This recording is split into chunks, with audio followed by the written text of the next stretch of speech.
This is a picture of my mum, Helena Mangan. She was only aged 22 when she died in the Stardust disaster.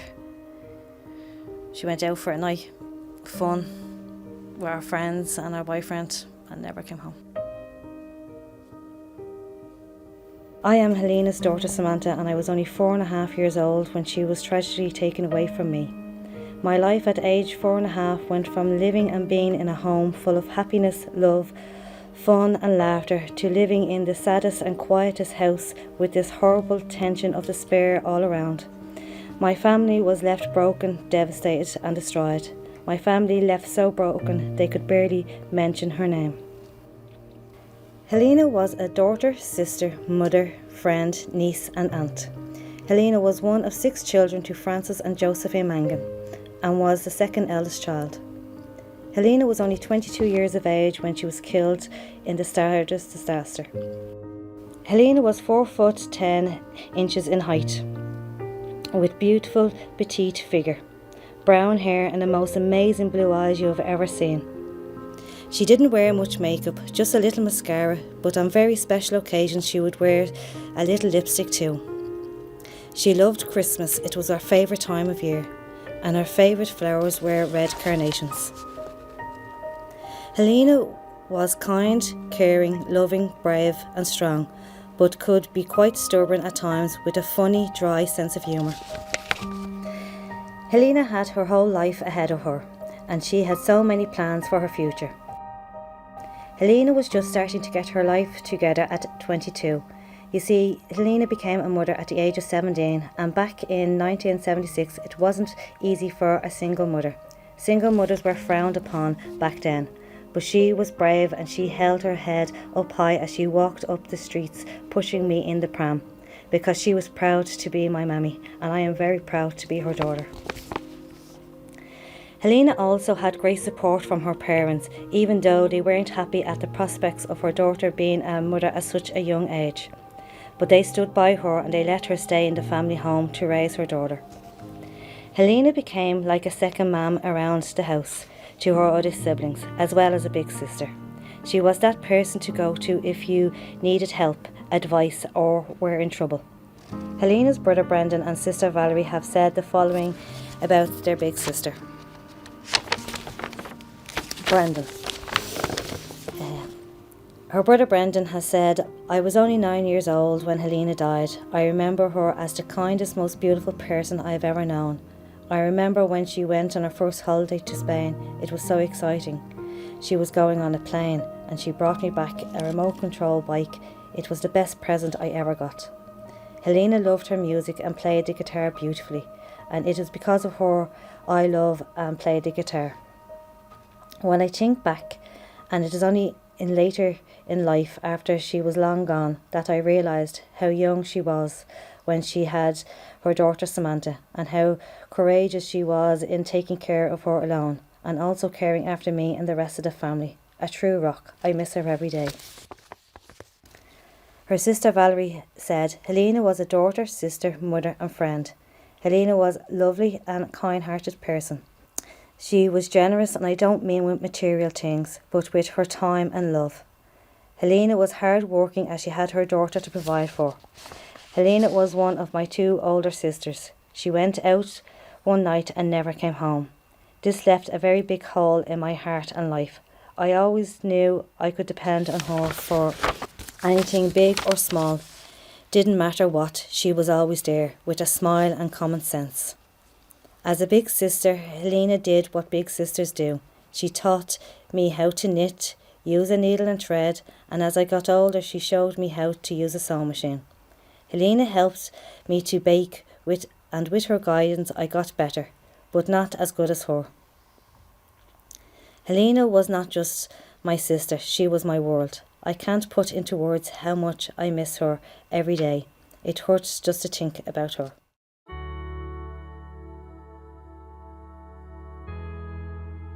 Helena loved to bake and was very good at it, and there was always a lovely smell of freshly baked cakes in the house when she was there.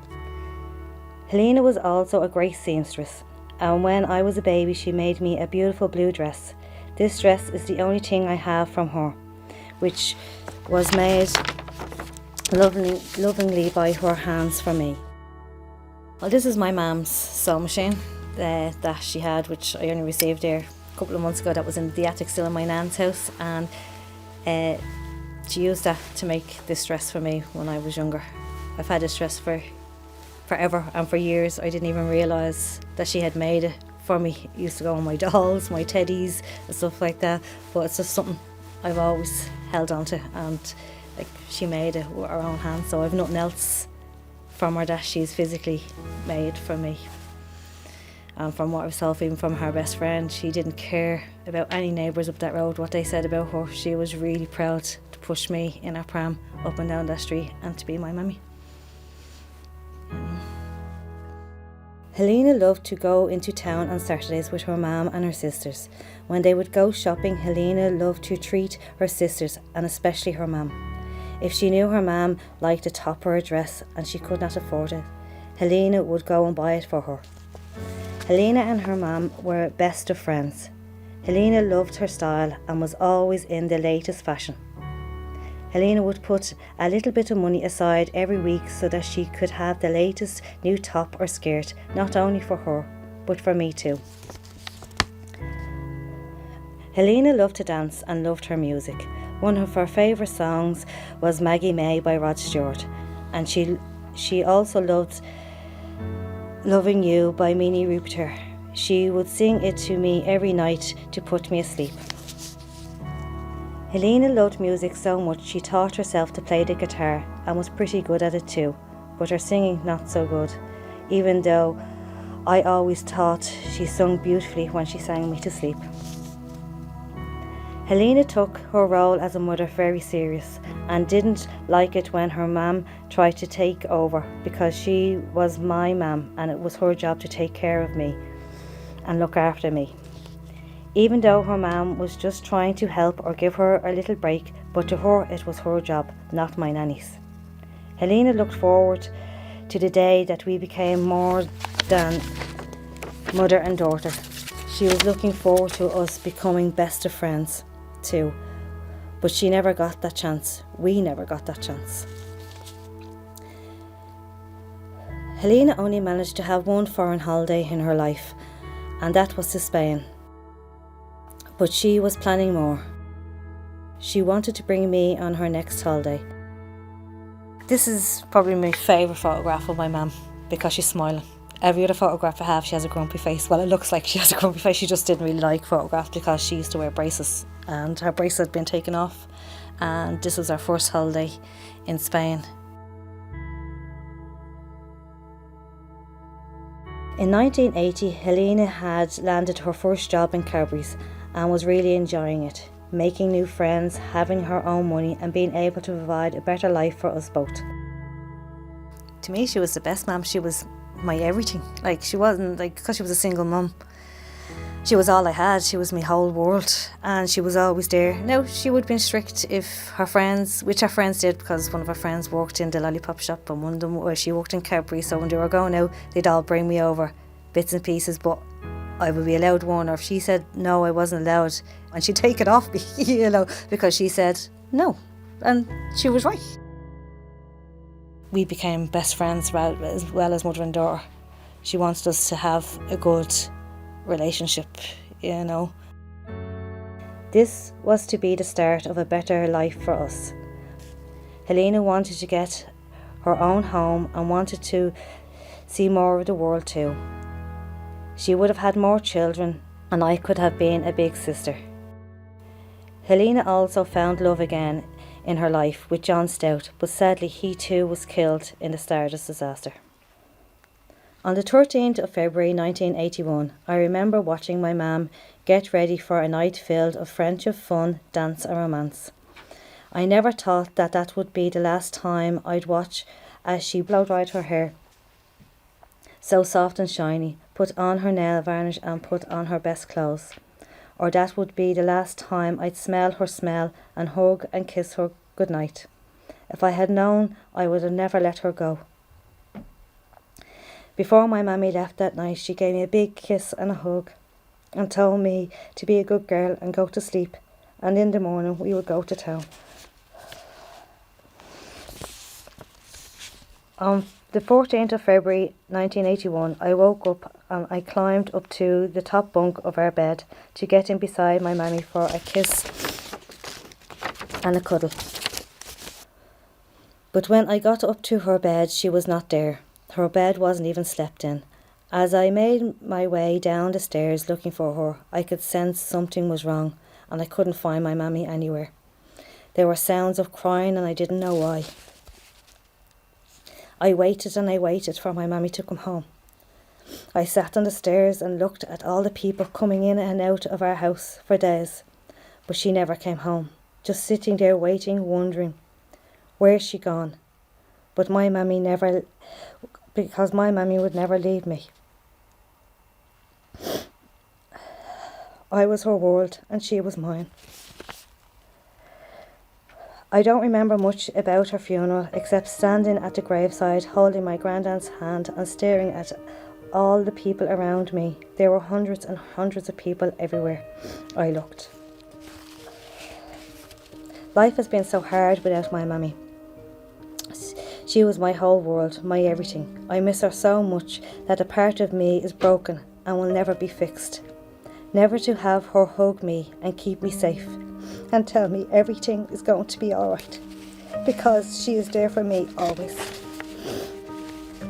In 1981 was the year I was to start my big adventure in the world. I was to start school.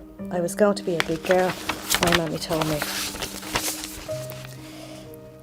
She told me not to worry and that I would make new friends and that she would be there for me on my first day at school and be there when I came home. But on my first day, she was not there. As I sat on the teacher's table looking at all the other girls crying because they didn't want their mummies to leave them, I sat there praying my mummy was going to burst through the door, saying, I'm here, and give me a big hug and kiss and tell me how brave I was for not crying and waiting for her patiently. But she never did.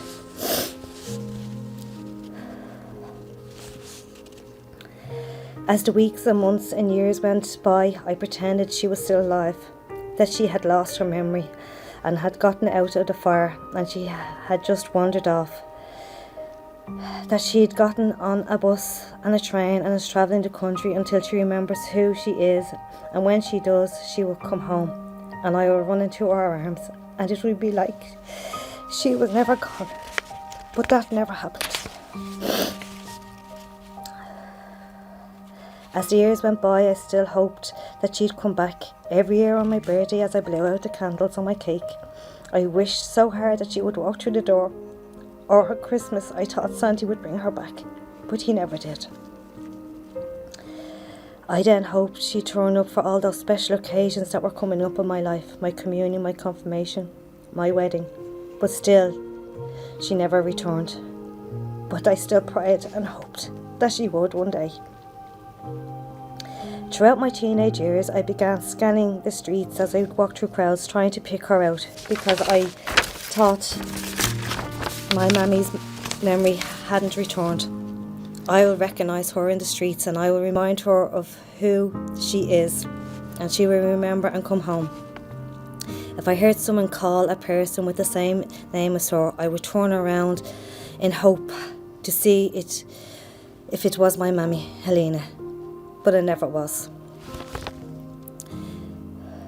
When I was planning my wedding, I really wished she could be there with me to help organise venue, flowers, etc. and come dress shopping and walk me down the aisle. I would have given anything to have her walk me down the aisle and give me away and tell me how proud she was of me. I wanted her there so much I got married on her 50th birthday in hope she may turn up and celebrate her big day too. Helena has 5 beautiful grandchildren which she never got to cuddle and hold. When I had my children, I really could have done with her being there to help me through motherhood, especially when I lost my first baby on her birthday. To not have her there to hug me tight and tell me everything is going to be alright. Never to have your mammy tell you she's proud of you, or never to feel that unconditional love that only a mammy can give to make you feel loved and safe. It has been really hard for me to never hear or feel that proudness from my mammy and that love again ever in my life. I so wish she could have been there to guide me in the right directions in my life. I miss her so much that I feel that there is a huge piece of me missing.